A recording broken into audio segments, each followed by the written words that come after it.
Voilà, nous saluons tous ceux qui nous écoutent sur Internet, que Dieu les bénisse abondamment. À vous qui vous trouvez sur n'importe quel continent sur la planète Terre, vous êtes les bienvenus à écouter donc ce message concernant notre véritable ami, alléluia, qui est le Saint-Esprit. On va lire dans Éphésiens, premier chapitre.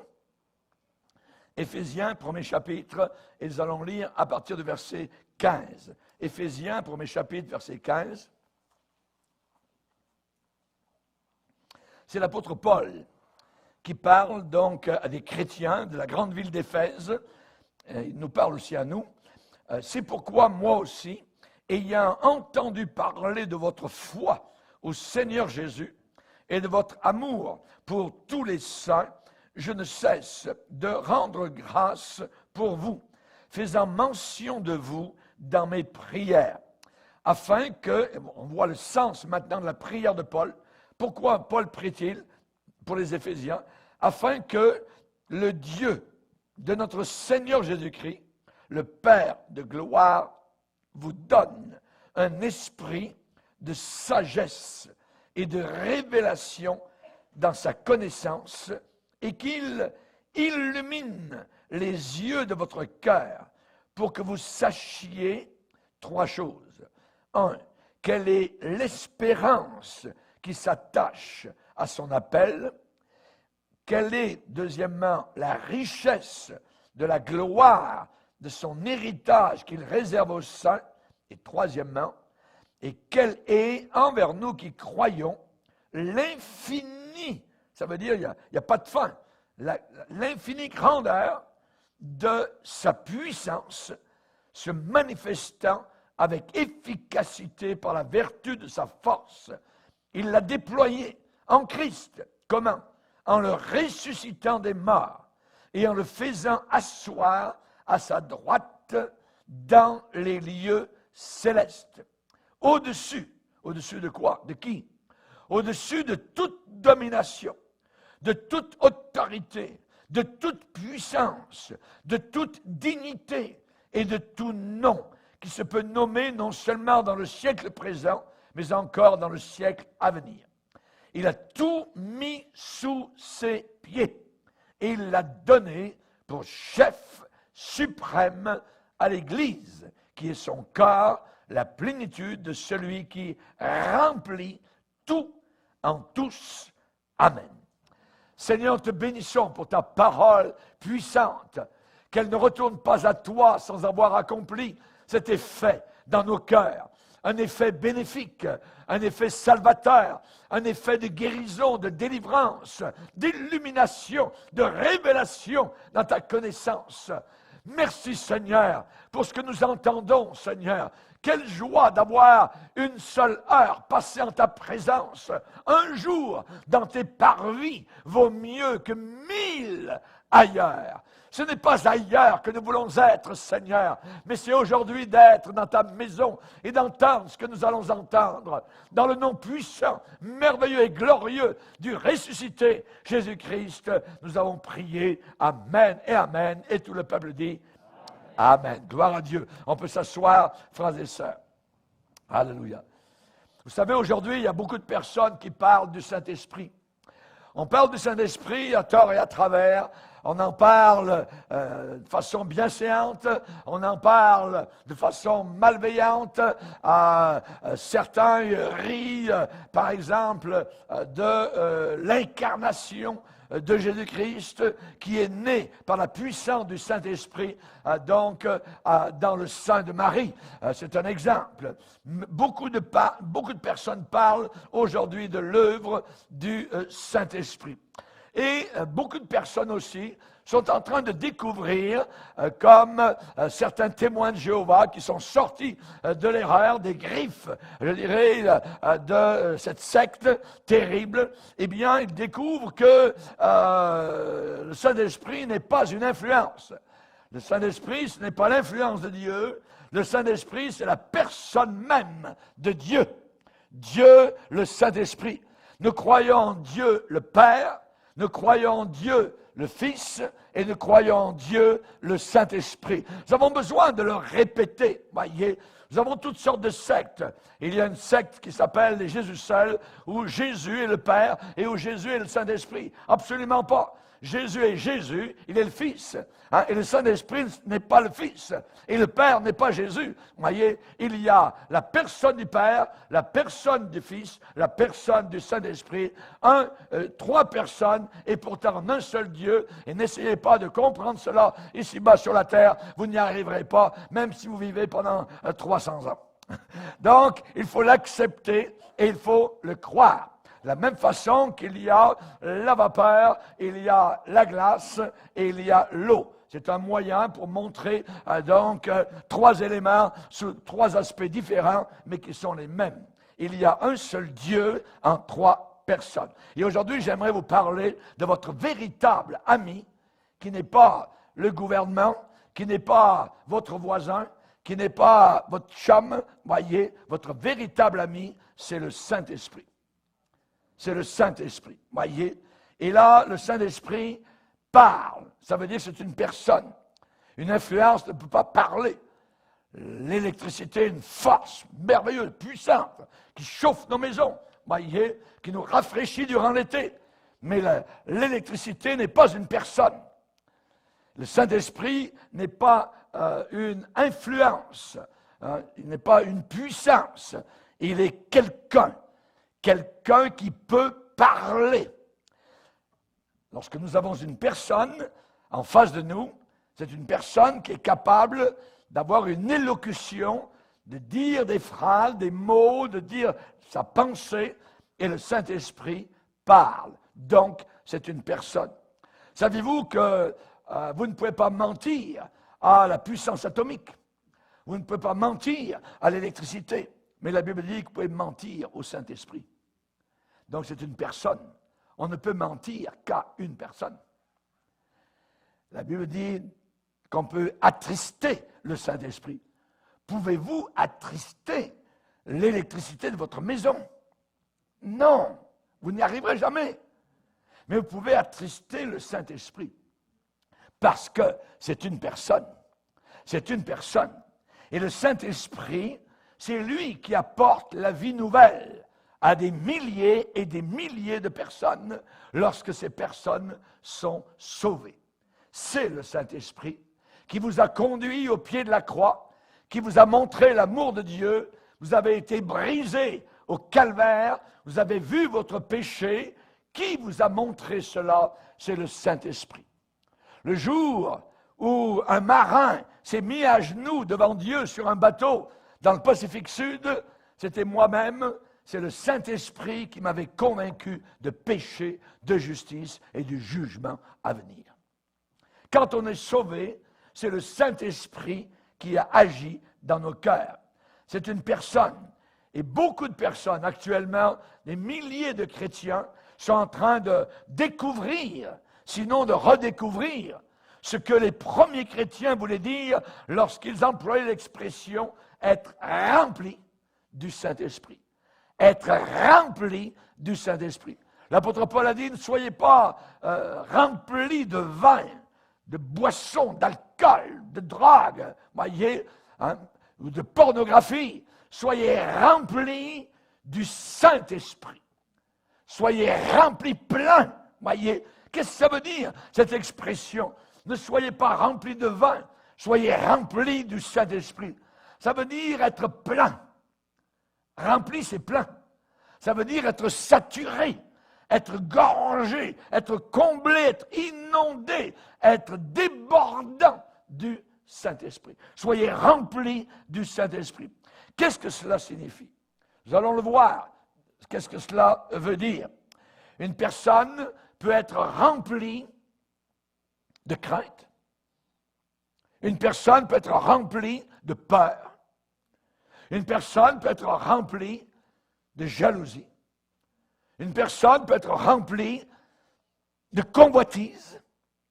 Une personne peut être remplie de colère. Voyez? Ça veut dire quoi? Ça veut dire que cette personne, toutes ses facultés sont dominées par ses passions tempétueuses, orageuses et déchaînées. Et toutes, je dirais, ces forces-là entraînent des actions. Il y a des conséquences. Des actions qui vont exprimer, qui vont dévoiler, qui vont démontrer ce qui a gagné le contrôle à l'intérieur de la personne.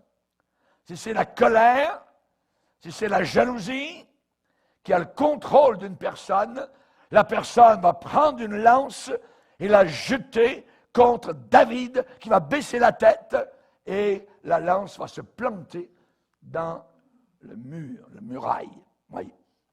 Ça, c'est quelqu'un qui était rempli de jalousie et de colère. Donc, c'est le roi Saül.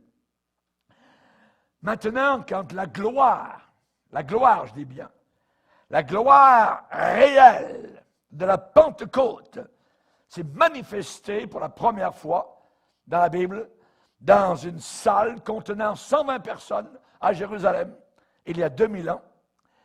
Quand la gloire de la Pentecôte a été révélée, le Saint-Esprit est venu remplir des vies et des corps d'hommes et de femmes au point que ces personnes ont été remplies de sa présence, de sa joie et de sa puissance.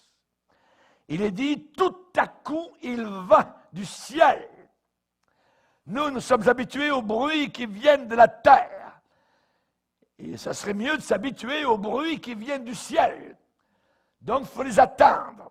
Il faut les attendre, ces bruits. Il faut prier pour. Il faut les demander.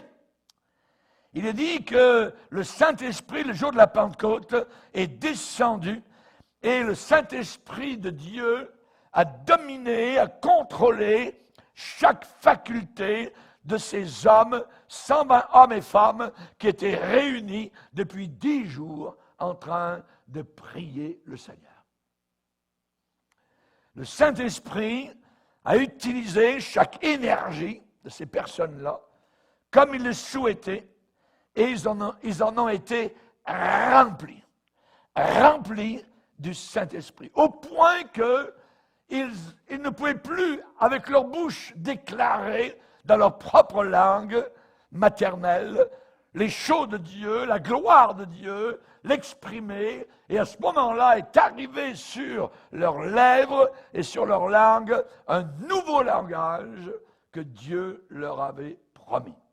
Jésus a dit dans Marc 16, voici les miracles qui accompagneront ceux qui auront cru, ils parleront des langues nouvelles. Hallelujah. Et Paul va expliquer en disant, celui qui parle en langue ne parle pas aux hommes, mais à Dieu, car personne ne le comprend. Personne ne le comprend. Le jour où j'ai été rempli du Saint-Esprit, j'ai commencé à déclarer des langues que je ne comprenais pas, mais qui s'adressaient à Dieu. C'était une louange, une prière merveilleuse, donc, envers le Seigneur. C'est pour aujourd'hui. La promesse est pour vous, va dire l'apôtre Pierre, le jour de la Pentecôte. Et elle est pour, en aussi grand nombre pour les autres, en aussi grand nombre que Dieu les appellera. Ça veut dire que c'est pour tous les gens sauvés. Être rempli, à déborder de l'esprit de gloire. Soudainement, je dirais, le Seigneur remplit tous les bords et rebords de notre être entier. Il remplit son temple. La Bible dit, ne savez-vous pas que vous êtes le temple du Saint-Esprit? Ce matin, vous n'êtes pas venu dans un temple, un lieu appelé particulièrement où les briques sont bénies ou quoi que ce soit. Non. On peut se rencontrer dans un garage, on peut se rencontrer en Afrique, on l'a fait souvent, sous un baobab, voyez, il n'y a même pas de mur, voyez, mais l'Église est là. Pourquoi? Parce que l'Église est composée d'hommes et de femmes. Nous sommes les pierres vivantes d'un édifice spirituel que le Seigneur est en train de bâtir. Je bâtirai mon Église et les portes de l'enfer ne prévaudront pas contre elles, n'auront pas le dessus sur l'Église du Seigneur. Nous sommes le temple de Dieu. Et quand on est rempli du Saint-Esprit, quand le Saint-Esprit entre, pénètre, remplit, déborde, voyez, dans nos corps, à ce moment-là, c'est le temple de Dieu qui est rempli de Dieu. Dieu n'habite pas dans des maisons faites de main d'homme. Il habite dans des cœurs. Dans des cœurs. Toutes les cathédrales, les immenses lieux, tout ça, nous passons dans des villages parfois, où nous voyons des immenses églises. Mais tout, c'est tout mort, c'est des pierres mortes. Le bâtiment ne fait pas la réalité. La réalité, ce sont les personnes. Vous et moi. Ce bâtiment ne vaut rien, c'est un ancien restaurant. Vous voyez? Nous l'avons transformé en un lieu où nous pouvons nous réunir. Gloire à Dieu. Mais si vous ne veniez pas, si ce bâtiment était vide en longueur d'année, ça ne serait rien du tout. On peut en faire un garage, on pourrait en faire autre chose, voyez. La réalité, c'est que les bâtiments ne servent à rien du tout.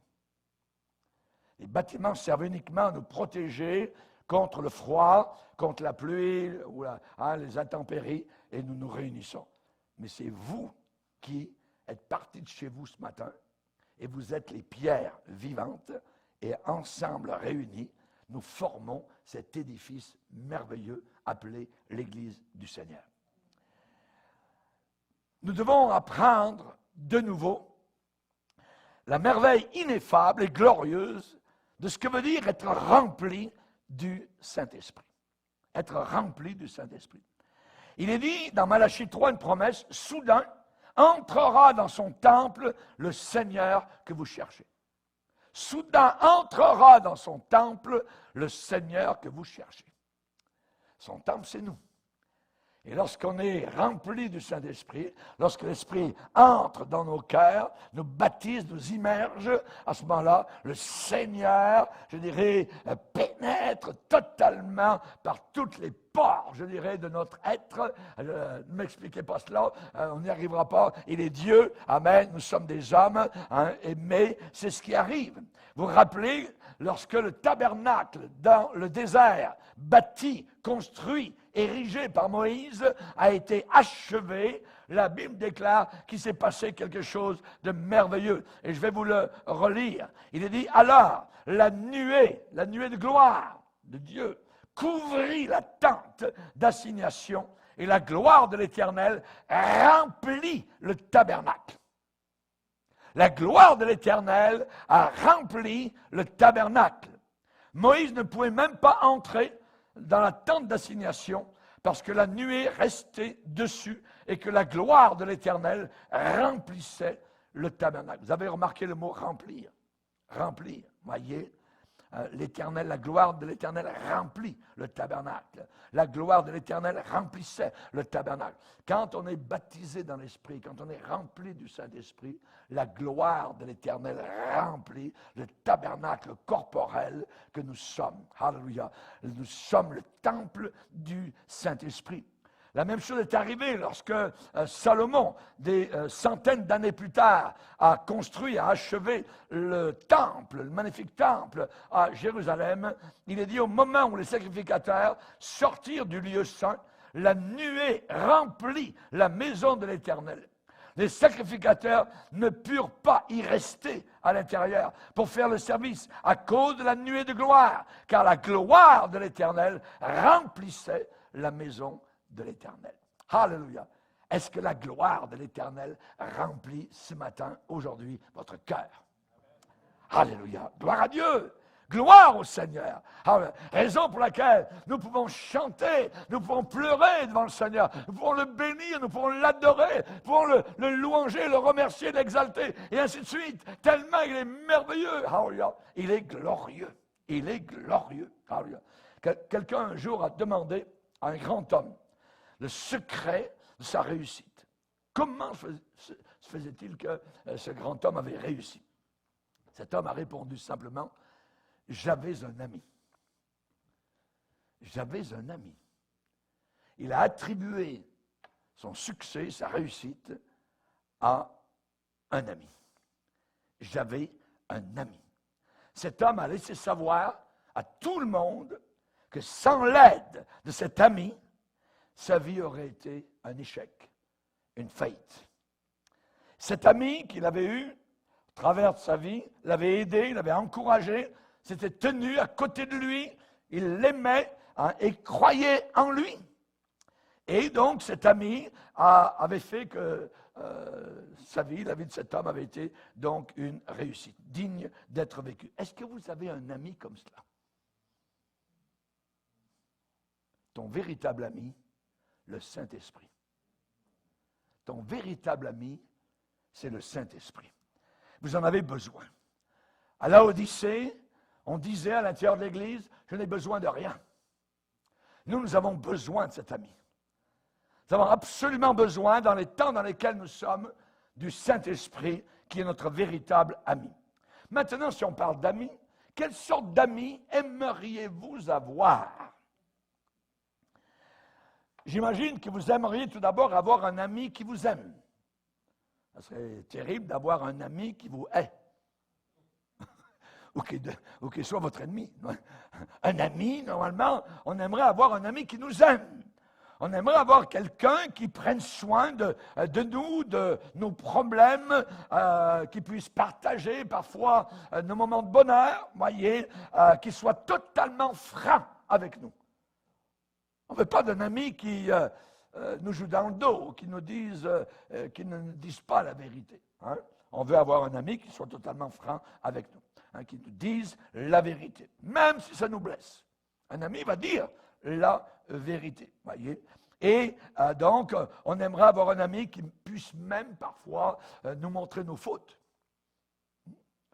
Entre amis, on peut se parler, on peut se dire pas mal de choses, voyez. Donc, il peut nous montrer nos fautes avec bonté, c'est vrai, mais pour aider, évidemment, à devenir meilleur. Par exemple, il est dit dans Job 6, « Celui qui souffre a droit à la compassion de son ami. » Celui qui souffre a droit à la compassion de son ami.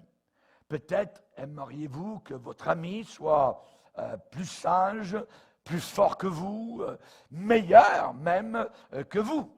Alors il pourrait vous enseigner, il pourrait vous aider, donc jour après jour, il pourrait répondre à vos questions, il pourrait vous aider avec certains problèmes.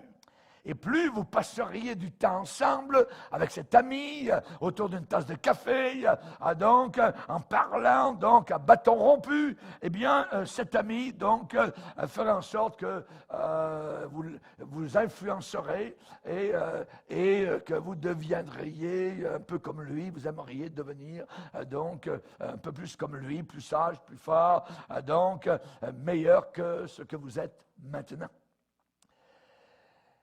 Jésus, lorsqu'il était sur la terre, était cette sorte d'ami.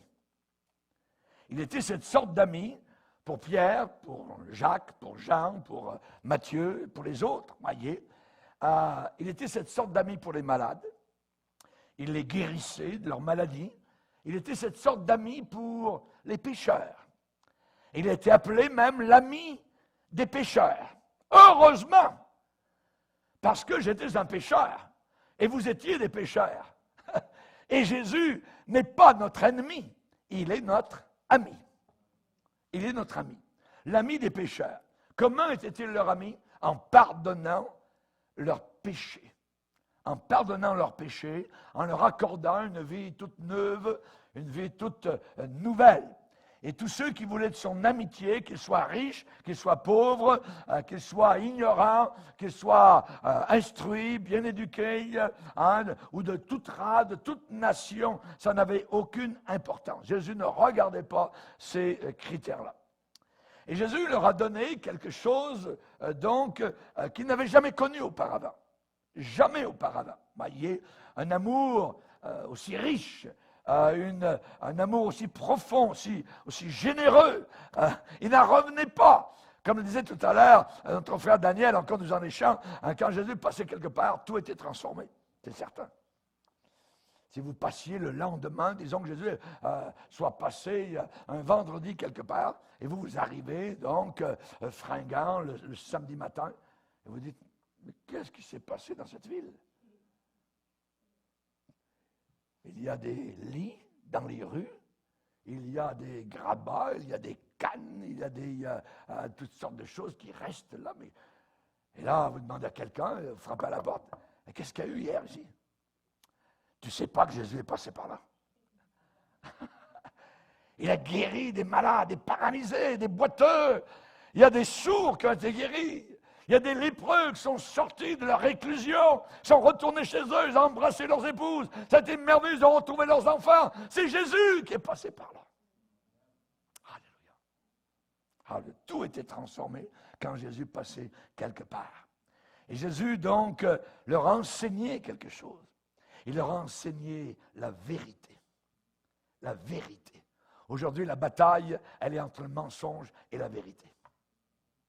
La vérité, elle est repoussée. On ne la veut pas, on l'écrase, on s'en moque, on ridiculise la vérité. Mais la vérité aura le dernier mot.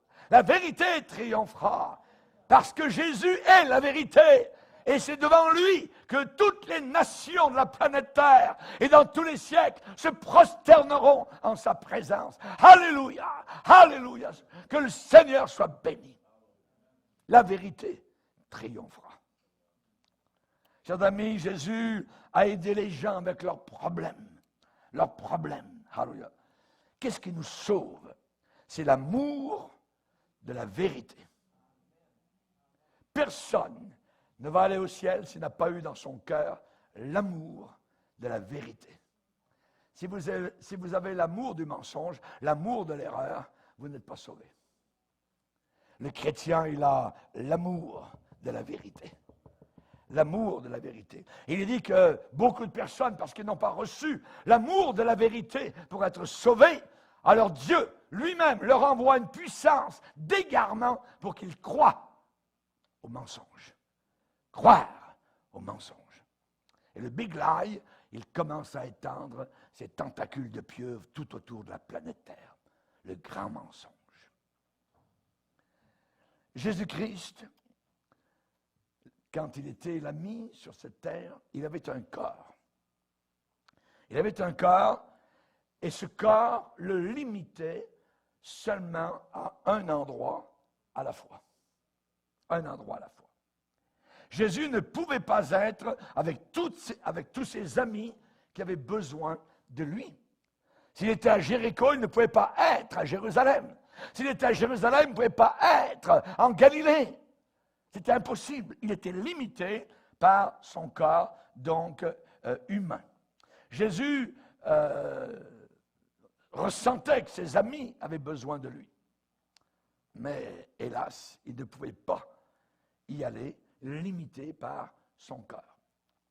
Alors Jésus a fait une annonce un jour et il a déclaré dans Jean 14, verset 16, « Moi je prierai le Père et il vous donnera un autre consolateur. » Un autre consolateur.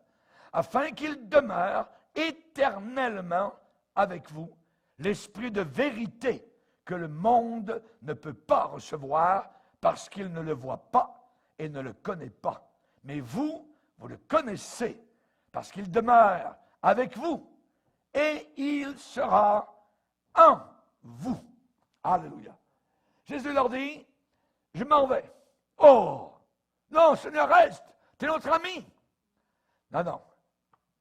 Il vaut mieux que je m'en aille parce que je vais vous envoyer un autre ami. Un autre ami. Pas un autre différent, un autre de la même nature que moi. Autre, il y a deux mots en grec. Il y en a un qui c'est allos et l'autre c'est hétéros. Comme hétérosexuel, par exemple. Donc, différent. Il y a homosexuel, qui est donc totalement, je dirais, banni de la Bible. Et ici, le mot, c'est allos. Un autre de la même nature. Un autre comme moi. Un autre aussi divin. Le Saint-Esprit. Jésus allait retourner au ciel et il allait envoyer un autre ami pour que cet ami non seulement soit avec eux, mais que cet ami soit en eux, à l'intérieur de eux. Alléluia. Et je me rappelle, lorsque, après avoir été baptisé dans le Saint-Esprit, je me suis dit, il y a quelqu'un qui est en moi. J'ai ressenti cette présence. C'est inimaginable. Il y a quelqu'un qui m'habite. C'était le Saint-Esprit, l'Esprit de Dieu. Et donc, cette aide, cet ami véritable, ce secouriste, c'est lui que le Seigneur Jésus a promis d'envoyer après son départ au ciel, le Saint-Esprit. Donc, Jésus a envoyé le Saint-Esprit comme il l'avait promis. Quand est-ce qu'il a commencé à l'envoyer pour la première fois? À la Pentecôte. C'est le jour de la Pentecôte, après une prière qui a duré 10 jours, pour la première fois, le Saint-Esprit est descendu sur 120 personnes, qui pour la première fois aussi se sont mis à parler dans des langues nouvelles, qu'ils n'avaient jamais apprises. Ce ne sont pas des langues, ils sont allés à l'école des langues, linguistiques, tout ça, pour essayer d'évangéliser. Donc, comme nos amis frères baptistes vont nous le faire croire. Non, non. C'est des langues que nous ne comprenons même pas nous-mêmes, qui jaillissent du très fond de notre âme. C'est la puissance qu'on appelle de la Pentecôte. C'est un miracle. Vous ne pouvez pas expliquer un miracle. Expliquez-moi un miracle. Expliquez-moi comment les eaux sont tenues debout pour faire traverser donc des millions de personnes au travers d'une mer. C'est inexplicable. On ne peut pas expliquer un miracle. Jésus a dit, voici les miracles qui accompagneront ceux qui auront cru. Ils parleront des langues nouvelles. Alléluia. C'est un miracle. Et c'est arrivé pour la première fois le jour de la Pentecôte. Jésus a dit, je vais vous envoyer le Saint-Esprit. Le Saint-Esprit, c'est la troisième personne de la Trinité. Il est comme Dieu le Père, il est comme Jésus-Christ le Fils. Le Saint-Esprit connaît toutes choses, absolument tout, même les profondeurs de Dieu. Le Saint-Esprit a toute la puissance. Le Saint-Esprit n'a pas de corps. Et il a été symbolisé au baptême de Jésus par une colombe. Mais c'est Dieu. Dieu sous la forme du Saint-Esprit. Par exemple, David disait déjà au psaume 139, « Seigneur, où irai-je loin de ton Saint-Esprit? » J'ai essayé. Je n'ai pas réussi. J'ai entendu parler du Seigneur pour la première fois en Norvège, au nord de la planète Terre. Et ensuite, j'ai fait le tour de la Terre. Et je me suis retrouvé à l'autre extrémité, donc dans la partie sud de la planète Terre. Où irai-je loin de ton esprit? Où irai-je? Je ne pouvais aller nulle part. Jusqu'au jour où j'ai abdiqué et donné ma vie au Seigneur. Où irai-je loin de ton esprit? Si je vais au nord, tu y es. Si je vais au sud, tu es là. Si je vais à l'est ou à l'ouest, l'Esprit de Dieu il est présent maintenant au Japon comme il est présent maintenant dans ce lieu. Il est présent actuellement à Lumumbashi comme il est présent ici au Canada. Il est partout à la fois. Partout en même temps. Alléluia. Il est Dieu. Si Dieu est capable de créer la planète Terre avec une parole qui sort de sa bouche, que ne peut-il pas faire? Que ne peut-il pas faire? Amen. Jésus-Christ, donc, a envoyé le Saint-Esprit, comme il l'avait promis, pour qu'il puisse vivre à l'intérieur de chacun d'entre nous, de ceux qui le recevraient. Et le Saint-Esprit est venu faire, donc, pour nous tous, ce qu'a fait Jésus avec ses disciples. Quand il était sur la terre, il était l'ami de ses disciples, et le Saint-Esprit maintenant, donc, remplace d'une certaine manière Jésus. Hein? Jésus a dit, il vaut mieux que je m'en aille. C'est mieux. C'est mieux. Parce que si je ne m'en vais pas, le consolateur, le Saint-Esprit, ne viendra pas vers vous. Mais si je m'en vais, je vous l'enverrai. Amen. Comment a-t-on pu savoir que le Saint-Esprit était venu? Disons que vous venez avec moi dans mon ancien presbytère, qui n'existe plus, mais juste une image. Pour y monter, quand j'ai mon premier pastorat, il y avait c'était une maison qui tenait juste par des briques et des braques, voyez, et lorsqu'il y avait des vents, on a dit que la bâtisse allait tomber, tout ça, mais ça tenait debout. Bon. Et il y avait un escalier pour monter, depuis le bas jusqu'en haut. Disons que vous venez avec moi à la maison, et je vous dis, non, je suis juste venu chercher mes clés, tout ça. Alors, attends-moi en bas de l'escalier. OK, pasteur, je vous attends en bas de l'escalier. Quand est-ce que vous allez savoir que je suis arrivé en haut? Quand vous allez recevoir sur votre tête un trousseau de clés. Boum. Vous allez dire, ah, ouais, bon, il est arrivé en haut. Il était venu pour chercher mes clés. Quand est-ce qu'on a su que le Saint-Esprit était venu à la Pentecôte? Quand ils l'ont reçu, non pas sur leur tête, mais dans tout leur corps. Alléluia. Quand ils ont vu même, à cette occasion, il y a eu des flammes de feu. Plus que ça, il y a eu des sons. Alléluia. C'était vraiment quelque chose de son et lumière. Vous voyez, des flammes et du son. Il y a eu un vent impétueux qui a rempli tout le local où ils se trouvaient ensemble. Donc, ils ont dit, et là, ils ont été remplis soudainement de la puissance de Dieu et ils ont commencé, comme si leurs mains avaient des ailes, à lever les mains en l'air, à louer le Seigneur, à ouvrir la bouche, à bénir Dieu, parce qu'ils savaient que Jésus-Christ était rendu au ciel et que là-haut, comme il l'avait promis, avait dit, je vous enverrai le Saint-Esprit. Le Saint-Esprit était descendu. Alléluia. Merci Seigneur. Est-ce que vous ressentez parfois que personne ne vous comprend? Est-ce que vous ressentez parfois que l'on ne prend pas soin de vos problèmes? Mais Dieu le fait. Dieu le fait. Et il sait exactement ce dont nous avons besoin. Il vous aime tellement qu'il a envoyé le Saint-Esprit pour que le Saint-Esprit soit votre aide, soit votre helper, voyez, votre ami, tout particulier, juste pour vous. Juste pour vous. Alors, comment est venu le Saint-Esprit? Qu'est-ce qu'il a fait pour les premiers chrétiens? Que peut-il faire encore pour nous aujourd'hui? C'est ce que nous sommes en train de voir. Et avec le Saint-Esprit comme ami, on n'a plus jamais besoin de se sentir seul. Je peux vous dire honnêtement ce matin, en toute honnêteté, en vous regardant droit dans les yeux, dans le profond des yeux, jusqu'au fond de votre cœur, je n'ai jamais senti un seul et unique moment de solitude depuis que je suis sauvé depuis 50 ans. Jamais. Jamais. Pourquoi? Parce que mon véritable ami, c'est le Saint-Esprit. Il est toujours là. Il demeure là. Il demeurera avec moi pour toute l'éternité. Pour toute l'éternité. C'est ce que le Seigneur a promis. Alléluia. Et moi, je prierai le Père et il vous donnera un autre consolateur. Il va faire quoi? Premièrement, il va vous aider. On a besoin d'être aidé. Aujourd'hui, on voudrait la solution à tous nos problèmes tout de suite. Pasteur, dites-moi, qu'est-ce qu'il faut faire aujourd'hui? Ça. Je n'ai pas la réponse. Le Saint-Esprit, lui, il a la réponse.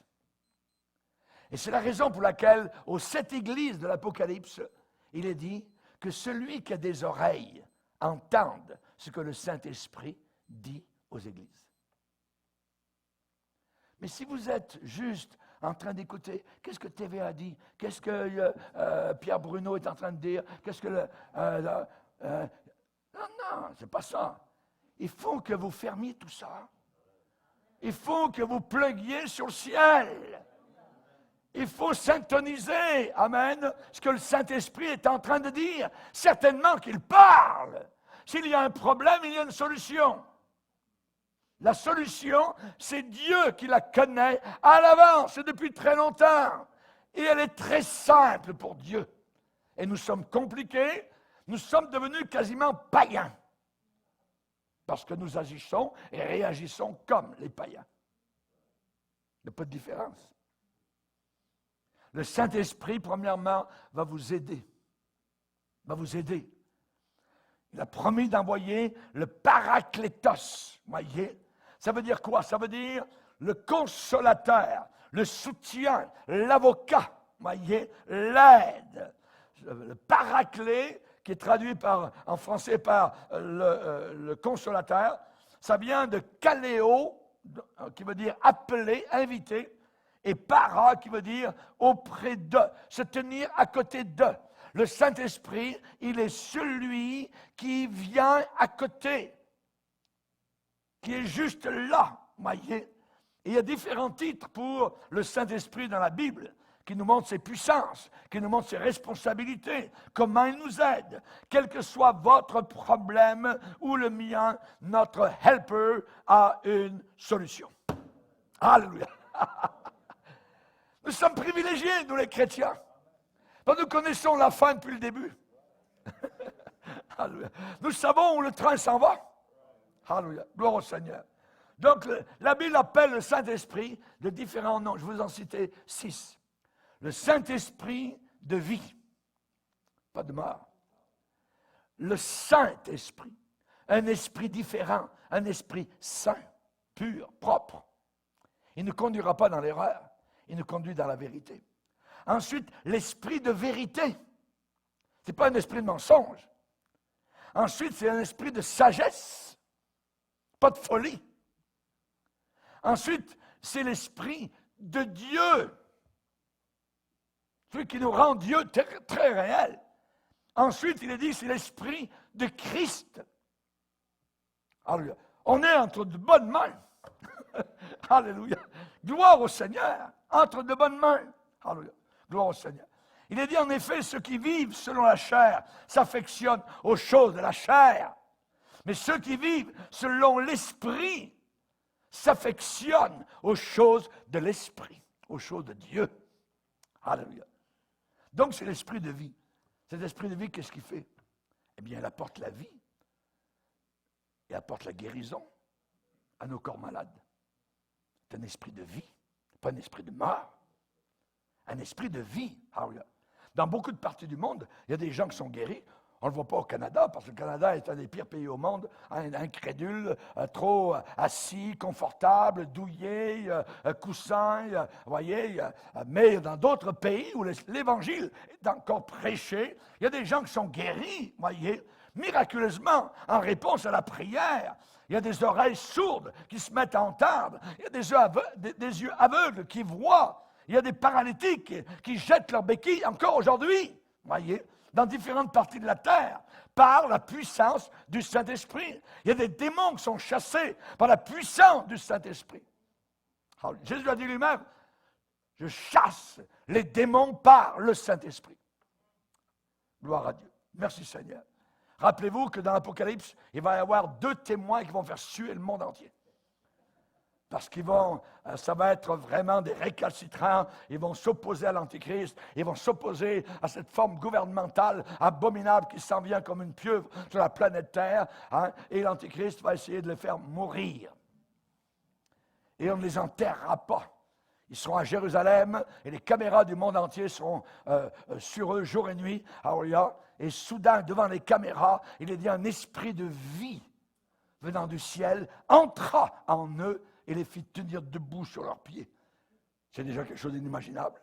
Ressuscité, après les avoir fait mourir. Mais plus que ça, et sous les yeux des caméras mondiales, ces 2 hommes vont monter dans les cieux. Et disparaître. Maï! La Bible dit un esprit de vie entre en eux. L'esprit de Dieu que nous avons, nous chrétiens, sauvés par la grâce de Dieu, c'est un esprit de vie. Pas de mort. Amen. Alléluia. Donc, c'est un esprit merveilleux. Il apporte la vie, la santé, non seulement au corps, mais à l'âme. À l'âme. Auparavant, notre âme était malade. On était malade, on était tout seul, on était misérable, on pleurait tout seul, on mouillait nos oreillers dans nos chambres, on ne savait pas où aller, quoi faire, à quel sein se vouer, comme on dit, voyez. On cherchait ici et là, on n'avait pas de réponse. Mais un jour, le Seigneur est venu. Alléluia. David a dit, Seigneur, guéris mon âme. Guéris mon âme. Au psaume 41. Alléluia. La vie sur la terre avec Jésus.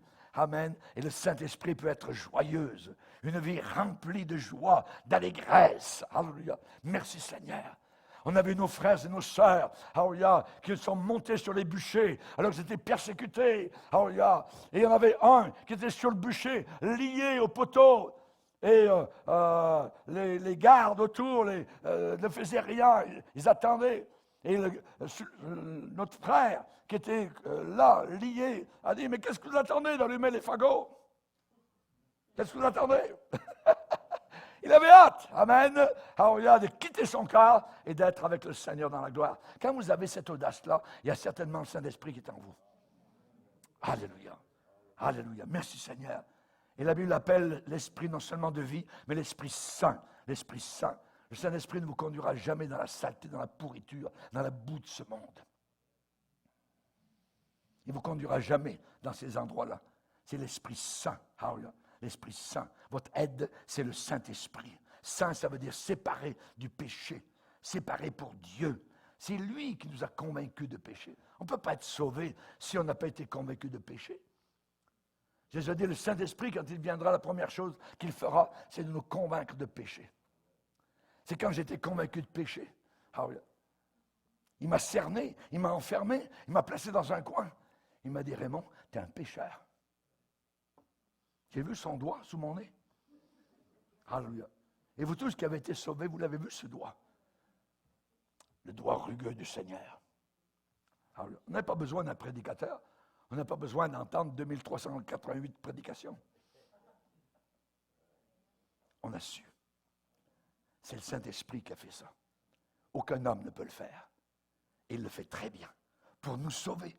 Pour nous sauver. Le Saint-Esprit va nous conduire plus proche de Dieu. Toujours plus proche de Dieu.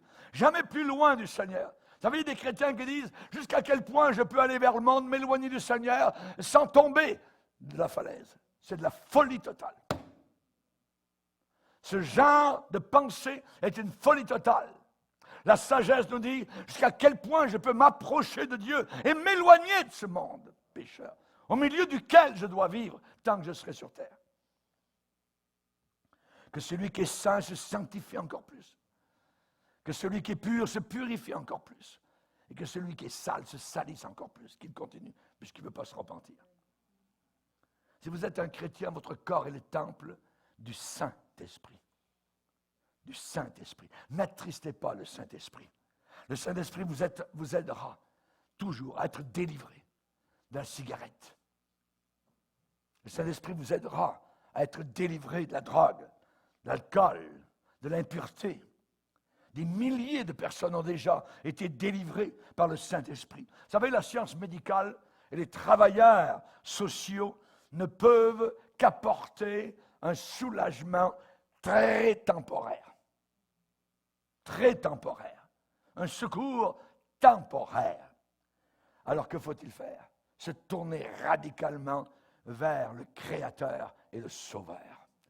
Et ça sera une solution éternelle, durable et permanente. Alléluia. La Bible parle de la sanctification de l'Esprit, afin que nous devenions obéissants. Le Saint-Esprit va nous conduire loin de l'orgueil. Les vrais chrétiens, tous les vrais chrétiens sont très humbles, sont faciles d'accès. Il n'y a pas de complications avec les vrais chrétiens. Pourquoi? Parce qu'on a été délivrés de l'orgueil. Délivrés de l'orgueil par le Saint-Esprit. Le Saint-Esprit va nous conduire loin de l'égoïsme, loin de la haine, loin de l'entêtement, loin de la colère, loin du préjudice, loin de l'amertume, des ressentiments, de la vengeance ou de la rébellion. Le Saint-Esprit nous conduira loin de l'amour de l'argent, loin des pensées ou des actions immorales. Quand on tourne vers l'Éternel les regards, le visage est rayonnant de joie et ne se couvre pas de honte. Amen. Il faut tourner nos regards vers le Seigneur. Le Saint-Esprit non seulement va vous aider, mais il va vous enseigner. Il va vous enseigner. Il est l'esprit de vérité. Il ne vous conduira jamais vers les sectes. Il ne vous conduira jamais vers l'ésotérisme. Il ne vous conduira jamais vers l'occultisme. Jamais, jamais, jamais. Il ne vous conduira jamais vers les Mormons. Il ne vous conduira jamais vers les témoins de Jéhovah. Il ne vous conduira jamais, jamais vers ces gens-là.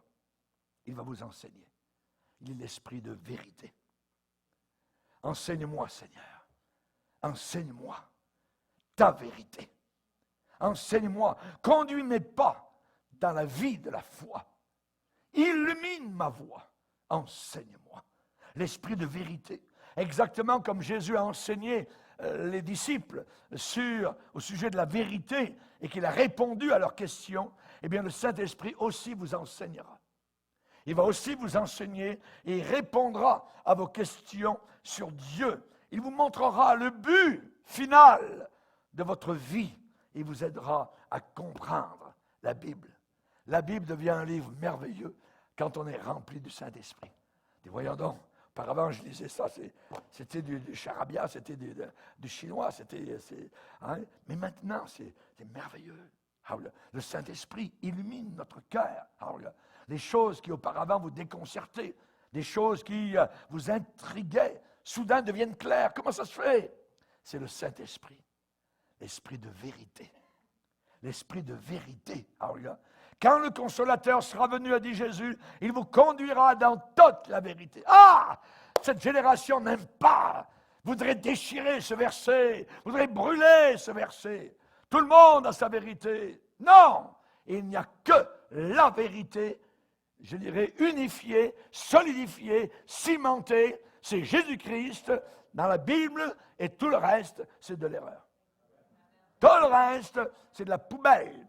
Nous avons besoin de toute la vérité. Et le Saint-Esprit nous conduit dans toute la vérité. Quand les chrétiens reçoivent le Saint-Esprit, les vérités bibliques soudainement sont éclairées, deviennent claires, deviennent vivantes. Il y a une compréhension toute nouvelle sur les choses spirituelles. Vous connaîtrez, a dit Jésus. Quand le Saint-Esprit viendra, vous connaîtrez. Qu'est-ce que nous allons connaître?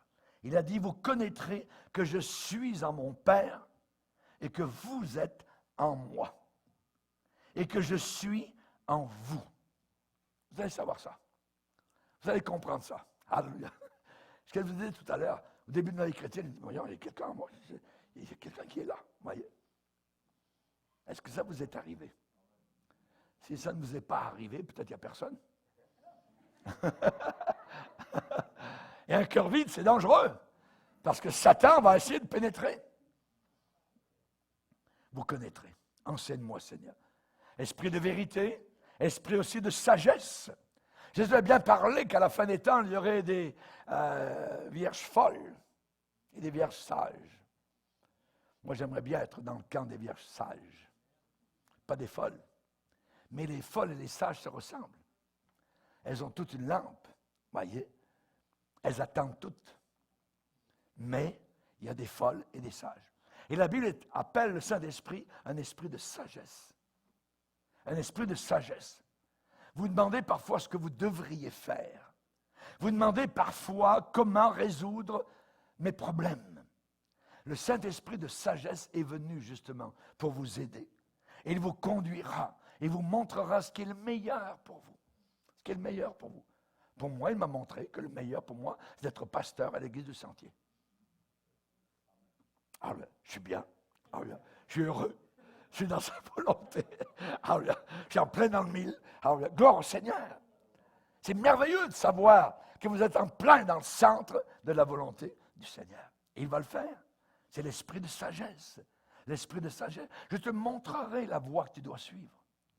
J'aurai le regard sur toi, psaume 32, verset 8. J'ai donné ce verset à des centaines de personnes au travers de mon ministère. Je te montrerai ce que tu devras faire. Un jour, il y a un jeune homme, fils de pasteur, à Birmingham, en Angleterre. Il vient vers moi, il me dit, « Pasteur, j'aimerais aller être pilote dans l'armée du Royaume-Uni. » Tout ça. Ah ouais, peut-être, je ne sais pas, mais j'ai un verset pour toi. Lequel, pasteur? Psaume 32, verset 8. On est allés ensemble, moi je le connaissais par cœur, mais pour bien lui montrer, Psaume 32, je l'ai montré, voyez, parce que là, il y a un moment d'attente, il y a un moment d'expectation. Qu'est-ce que ça veut bien dire? La promesse est là. Psaume 32, verset 8. Je t'instruirai et te montrerai la voie que tu dois suivre. Je te conseillerai, j'aurai le regard sur toi. Ah, merci, pasteur. Bon, c'est ça. Dieu a promis de nous instruire. Et c'est toujours par un esprit de sagesse. Il a promis de nous montrer la voie, pas n'importe laquelle, au petit bonheur, la chance. Non, la voie que tu dois suivre. Il y a une seule voie. On ne peut pas marcher dans 2 chemins à la fois. C'est impossible. Donc, je vais te montrer le chemin que tu dois suivre. Je te conseillerai. Amen. On a besoin de se conseiller. J'aurai le regard sur toi. Et le Saint-Esprit fait exactement donc cela. Un esprit de sagesse. Seigneur, qu'est-ce qu'il faut faire maintenant? J'étais un homme reconnu, un homme religieux, tout ça. Puis maintenant, je suis à terre, je t'ai vu, c'est un éclat merveilleux, je suis aveugle, je ne vais même pas avoir, j'ai besoin de quelqu'un qui me conduise, tout ça. C'est l'apôtre Paul, le futur apôtre Paul. Qu'est-ce que je dois faire? Entre dans la ville et on te dira ce que tu dois faire. À partir de là, il a été conduit tout au long de sa vie, jusqu'au jour où sa tête a roulé dans la poussière de Rome. Il a été conduit. Je te conduirai. J'aurai le regard sur toi. Je te conseillerai. Entre dans la ville. On va te dire ce que tu dois faire. Peut-être que vous enseignez à l'école du dimanche. Peut-être que vous aimez témoigner le nom du Seigneur, faire de l'évangélisation personnelle. Peut-être que certains qui m'écoutent sont déjà des prédicateurs. Voyez, mais j'aimerais vous dire que le Saint-Esprit de sagesse veut vous remplir et il veut vous aider. Exactement comme il l'a fait pour les ouvriers de l'Église primitive. Il va vous remplir, mais il faut le chercher. Alors, il faut le chercher. Ensuite, il est appelé l'esprit non seulement de vérité et de sagesse, mais il est appelé l'esprit de Dieu et l'esprit de Christ. Est-ce que Dieu est réel pour vous? Est-ce que Dieu est réel pour vous? Ce matin, nous étions au groupe de prière. Nous préparons toujours les cultes en prière. Nous avons une demi-heure de prière ensemble. Il semblait que nous étions tous devant le trône en train de parler au Seigneur. Qui rend cela aussi réel? C'est le Saint-Esprit. Parce qu'il est l'Esprit de Dieu. L'Esprit de Dieu. Amen. Est-ce que Dieu règne sur votre cœur? Ou Dieu est-il très loin de vous? Eh bien, je dirais que ce n'est pas uniquement quelqu'un qu'on doit invoquer quand ça va mal, en état de crise. Il faut l'invoquer tous les jours, le bénir tous les jours. Tous les jours. David a dit, je te bénirai le matin, le midi, le soir. Alléluia. Daniel priait 3 fois par jour. C'est l'Esprit de Dieu qui nous rend Dieu réel. Alléluia. Le Saint-Esprit vous révélera Dieu. Paul a prié pour les Éphésiens que le Père de gloire vous donne un esprit de révélation dans sa connaissance et illumine les yeux de votre cœur. Savez-vous que vous avez 2 Pères Dieu? Vous avez vos yeux, vous voyez peut-être avec des lunettes comme moi, mais vous avez aussi une autre Père, Dieu. C'est les yeux du cœur. Et Paul priait pour que les Éphésiens, aient les yeux de leur cœur illuminés, éclairés dans la connaissance plus profonde de Dieu. Et c'est le Saint-Esprit. Ces choses merveilleuses, Dieu nous les a révélées par le Saint-Esprit. Parce que l'Esprit de Dieu sonde tout, même les profondeurs de Dieu. Et non seulement c'est l'Esprit de Dieu, votre ami véritable, mais c'est l'Esprit de Christ. Et l'Esprit de Christ a fait en sorte qu'il a été poussé par le Saint-Esprit à s'offrir lui-même sur la croix du Calvaire.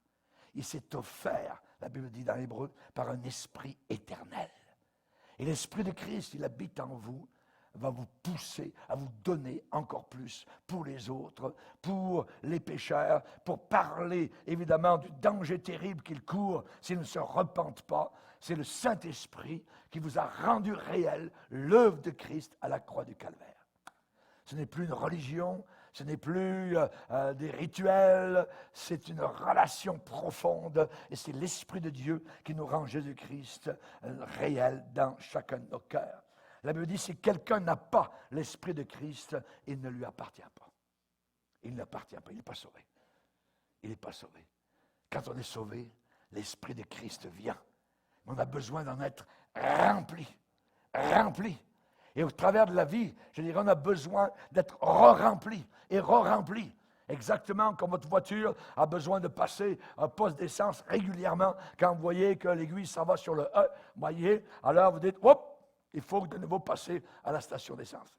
Et on a besoin de passer à la station d'essence céleste pour faire le plein régulièrement et que le Saint-Esprit nous remplisse régulièrement, tout à nouveau et tout fraîchement. Que Dieu soit béni. Amen. Amen. Gloire au Seigneur. Levons-nous ensemble devant le Seigneur. Alléluia. Alléluia. Seigneur, nous voulons te bénir et te glorifier pour ces instants que nous venons de passer en ta présence. Merci, Seigneur, de nous parler du Saint-Esprit. Et dans ces jours de la fin des temps, Seigneur, nous avons besoin, à combien plus forte raison, de l'Esprit de gloire, l'Esprit de révélation, l'Esprit de Christ, l'Esprit de Dieu, l'Esprit Saint, l'Esprit de sagesse. Oh Seigneur, merci de nous l'avoir envoyé. Nous ne pouvons plus nous passer du Saint-Esprit. Aide-nous à être remplis et re-remplis. Nous ne voulons pas être remplis, Seigneur, de vin, comme Paul le déclare, mais être remplis de l'Esprit. Et nous voulons nous exhorter par des prières, par des actions de grâce, par des louanges, par des cantiques, par des rassemblements, comme nous le faisons régulièrement. Merci, Seigneur, pour le corps de Christ qui marche d'un pas assuré jusqu'à l'aboutissement, les portes de gloire, les portes du ciel, au nom de Jésus. Amen. Et tout le peuple dit Amen. Amen. Gloire à Dieu, que Dieu soit béni.